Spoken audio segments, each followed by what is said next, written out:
సంక్షేమానికి కాంగ్రెస్ కట్టుబడి ఉంటుందన్నారు ఎమ్మెల్సీ జీవన్ రెడ్డి. రాష్ట్ర ప్రభుత్వం జీవో 46, జీవో 317లను సమీక్షించేందుకు సబ్ కమిటీ వేయడం హర్షణీయమన్నారు. రాష్ట్ర ఉద్యమం జరిగిందే ఉద్యోగాల కోసమని తెలిపారు. గత సర్కార్ తెచ్చిన 317 జీవోతో ఉద్యోగులు స్థానికతకు దూరమయ్యారని చెప్పారు. ఉమ్మడి జిల్లా మొత్తం ఒక జోన్ ఉండేలా ఉంటే మంచిదన్నారు. ఏప్రిల్ చివరి వారం లోపు కమిటీ నివేదిక ఇస్తే సంతోషమన్నారు జీవన్ రెడ్డి.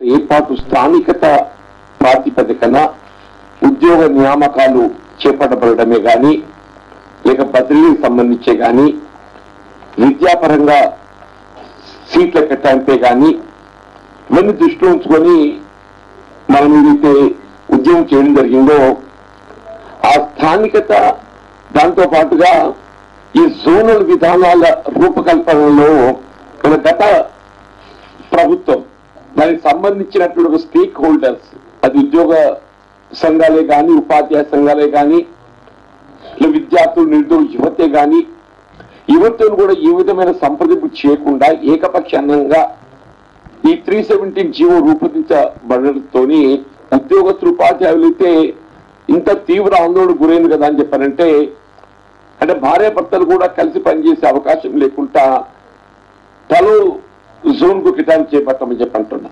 అంటే నిరుద్యోగ యువత ఉద్యోగ నియామకాలకు సంబంధించి కూడా ఏదైతుందో ఉద్యోగ అవకాశాలు పొందటంలో ఏదైతుందో వివక్ష గురి కావటం, ఇది తీవ్ర ఆందోళన గురవుతున్న పరిస్థితులలో కాంగ్రెస్ పార్టీ ఎన్నికల ప్రణాళికలో పేర్కొన్న విధంగా ఈ 317 జీవోను సమీక్షించే విధంగా దానికి అనుగుణంగా ఉద్యోగ నియామకాలకు సంబంధించి జారీ చేయబడ్డటువంటి ఒక జీవో 46ను కూడా సమీక్షించడం జరుగుతుందని చెప్పని ఏదైతే కాంగ్రెస్ పార్టీ ఎన్నికల ప్రణాళికలో పేర్కొనడం జరిగిందో ఎన్నికల సమయంలో ఈ రెండింటిని సమీక్షించడానికి మరి నిన్నటి రోజు గౌరవ ముఖ్యమంత్రి రేవంత్ రెడ్డి గారు మంత్రివర్గ ఉపసంఘాన్ని ఏర్పాటు చేయడం హర్షించదగ్గ విషయంగా పేర్కొంటున్నారని చెప్పంటున్నా.